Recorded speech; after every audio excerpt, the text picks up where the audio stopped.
What's up everybody, welcome back to Cilinix Crypto and welcome to this much needed update on the Rndr token. We're covering it again. It's the weekend, so that always makes analyzing a little bit more difficult, and that's also what we've seen right now with Rndr. I mean, it's a very volatile and a very trending crypto, but yesterday we did not respect the trending levels that much.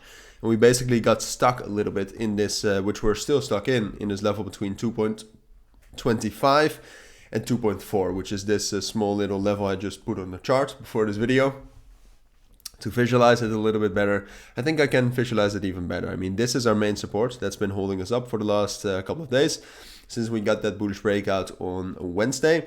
And we're trying to get some sort of a breakout, and whether that's bullish or bearish, that's what we'll talk about in this video. I'll try to give you as much of a thorough overview, but for now, let's get started. Before we get into Rndr specifically, if you want to receive daily trading signals from me and actually become a profitable trader and a better trader and investor, check out the links down in the description or in the pinned comments, and there you'll find instructions on how to join. So now on to Rndr. What we've seen over the last 24 hours is just stability. Like I said, we had some, and excuse me, my browser is lagging a little bit, so it might just crash in a moment. But we're just consolidating within that area between 2.4 and 2.25. Usually in the weekend the volume drops down, so volatility also drops down. So that's why you get a little bit of, that's why the trend kind of was lost. I mean, the trend was lost Friday evening when the weekend started. Now, the big question is this week going to start bullish or bearish? Because that is the main the main kind of determinant of where Rndr is going right now, I think. Because if we're just talking about technicals for Rndr specifically, each time we had a move like this, so for example, right here we had one of those big fundamental moves, and we actually reached a new high, right? So if you take a look at the trend, then here we also got one of those moves, and it was followed by another move up higher towards 2.05. Then we dropped down, and another one of those moves made a new top, right? So we've been making these higher highs ever since the like 17th of March.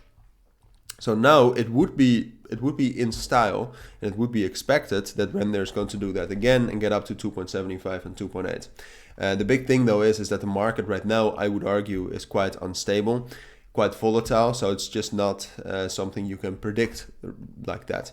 Right now, the main thing is, I would argue, is whether we will open bullish or bearish. I think we'll open bullish because I actually expect the dollar strength index to be somewhat bearish, which is negatively correlated, so that's good for crypto.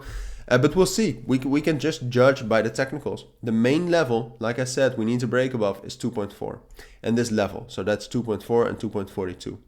If we can break above that on the 4-hour time frame, and we can actually hold it with one candle touch, so like this, we can break above that, we break somewhere here, and then we can actually hold it as support afterwards, then I think we can actually still get up to 2.6 and 2.55. That's my conservative first price target. But like I said, it would be in line to expect us to go up to 2.75 and 2.8. Now, on the other hand, it is very much crucial, first of all, that we'll break above that. Second of all, that we can hold it as support. Because if we break above that and we drop down below that instantly again, we're still stuck in that same area. And we're still waiting for something. And if we cannot break above 2.4 within the next couple of days, we're probably still going to drop down, right? So there are no guarantees. The only guarantee we have is if we can actually, or at least in my opinion, is if we can break above 2.4 and 2.42 and actually hold it. Then I think we can continue this bullish momentum. But if we cannot do that, that says something too. And right now we still have momentum with Rndr, I would argue. And momentum is what you need to actually get that bullish breakout and to get a new higher high. If you lose that momentum by, for example, not breaking above that for the next 2 days, or for example, breaking above that, but then making it a fake out, if that happens, it just gets less and less likely that we'll actually get to those higher levels. But that's my take on Rndr for now. So if you do have any questions, let me know. But for now, thank you for watching. Take care and bye.